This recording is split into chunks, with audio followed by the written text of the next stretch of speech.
roadmap was good but lacks some key dates. Alliance Wars further info disappoints as well as the rewards as well. And the Heralds are coming in August. Yes, hello everybody and welcome back to the channel. Hope you're having a lovely Wednesday. There's a lot to go over in this edition. Lots of mop-up work from yesterday, opinions and thoughts from the community, and as well, some breaking news that we've got to discuss. Well, it's not really breaking, it could be groundbreaking.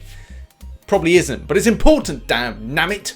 And as usual, before we get into the news, I just want to give a massive thank you to my current Patreons, YouTube members, and as well Twitch subscribers. Thanks for a lovely stream last night on Twitch, and obviously if you do want to come on by and support the Twitch channel, and if you have an Amazon Prime account, you can give a free Twitch sub by following the on-screen instructions. In any case, I want to give a massive thank you to you currently watching this video, supporting the channel as you do come back each and every day to watch videos. Hit the like button, subscribe with post notifications on all, and as well commenting. That helps as well. Thank you. And now, by the power of Mjolnir, we're going to get into the news. The news kicks off not with anything serious, but a reminder for this month that you've got 7 days now, obviously, to do your either beginner, normal, heroic, and obviously to claim your Marvel Insider point, and obviously Marvel Insider points mean prizes. Next up, and further details on Alliance Wars Season 19. Now, here's the thing: I've never been a fan of Alliance Wars seasons,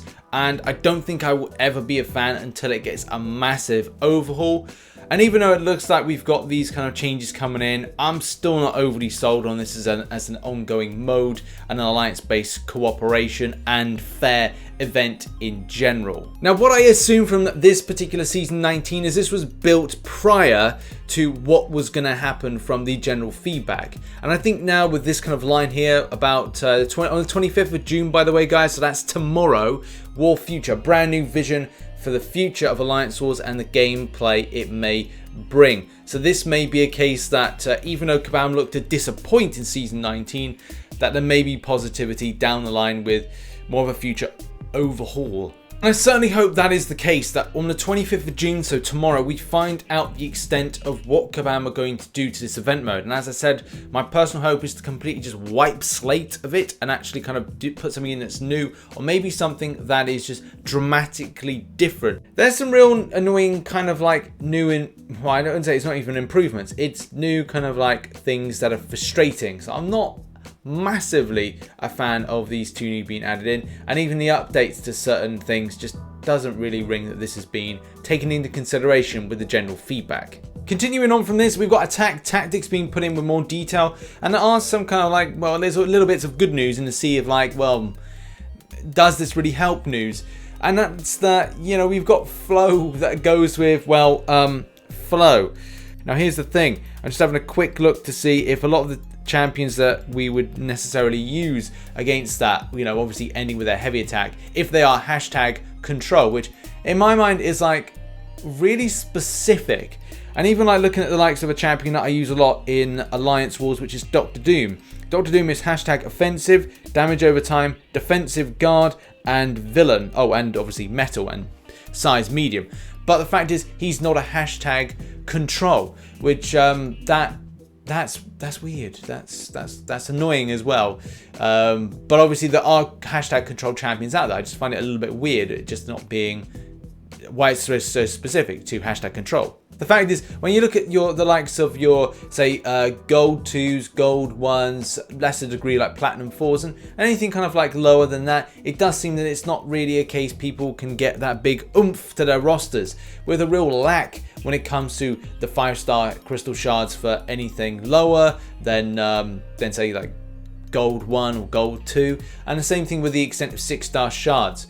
And it just feels like at times with the say the way things are kind of set up, that it just doesn't really kind of ring true, especially with gold 1 people not even getting a snifter at a tier 5 class catalyst of 2% variety, which is obviously echoed by this poll and many other kind of thoughts and opinions on the matter. And with this post getting 127 disagrees to a very slim amount that would like this, so it does feel that the kind of thought process behind the community is that this is just not good at all. And yeah, you can say that this month is going to be a bit different with the addition of certain things like, well, hidden nodes are now being taken out because obviously people were very unhappy about that. And as well, you know, preparing for hidden nodes is like, it's not nice at all, and it's not particularly fair. And as well, we've got this new kind of like solo event with it. So I don't know if there's like an own personal challenge, and what rewards you get from that, that's going to be quite important as well. But unfortunately, this event seems to be geared towards newer players, so it just doesn't apply to the likes of myself or anybody like in a master or any like platinum alliances. Okay, next up, let's talk about roadmap and roadmap quests. As you know, the quest, it's going to be followed by alliances on the 20th of June, I think 27th of June when it comes to champions, and then ending on the future of the game on the 1st of July. But the main thing about yesterday was the quest side of things.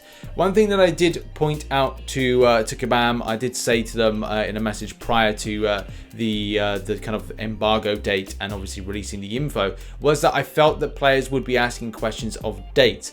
And that was something that very much was correct when this content was then released, whether it be on the forum, whether or not it be on social medias and various different places. People were really interested in dates. In the video, there were some key dates, and obviously in the info that Kabam put out, there is some dates, but there is not specifics. So basically the first thing being that in August, with the release of 28.0, that is when you should see the 6.2.6 boss fight change, which obviously, if you want to watch the video, I'll put a link in the description down below. Also, in September 2020, you'll see the Cavalier difficulty event. So the monthly event, that's when that goes live. But here's the most crucial thing, and the thing I think that is probably going to change a little bit. But I've said by the end of November 2020, the Act 6 majority of changes will be seen, as well as the pain points being addressed, which is something I'm going to talk about now. In short, the player pain point program for focus on Act 6 in general. God, that's a mouthful. Try and saying that if you're, well, saying it sober is fine. Saying it drunk, blah, blah, blah, blah, blah. Yeah, it's probably going to sound like that. But the fact is, what this form will do will kind of put people on a team. Now, this will be a team of about 30 summoners, ranging for those that, you know, just started Act 6, maybe just become Cavalier, maybe only explored 6.1, those that have 100%ed Act 6, and so many other things taking into consideration, experiences with fights, and so many other things like that. This is the difficulty I think that Kabam will have, is that they've taken the game so far to a point that it lost touch with what the common player, the average player,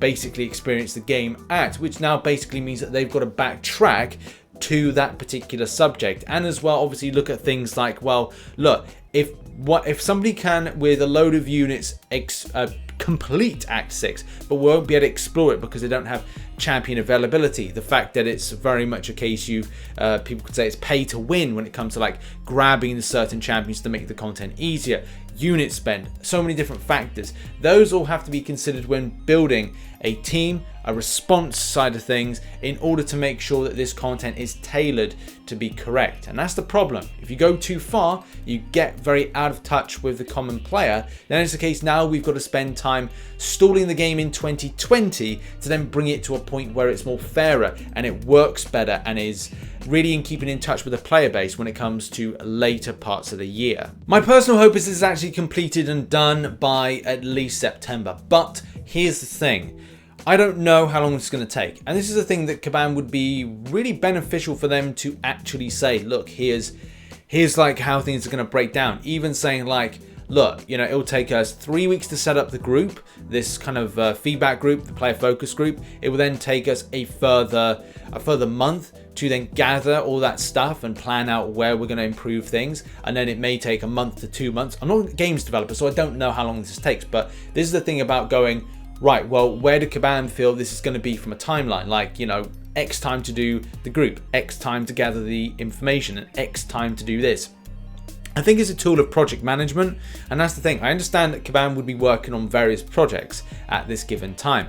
But here's the thing. It's like it puts players at ease to learn what and when things are happening, because look, saying it's going to happen by December, there's going to be a lot of players going like, right, well, if this was done by September, this would be really great. There's a lot of content coming out, but, you know, isn't ideal. Also, a quick little look at what's being said further about the compensation side of things.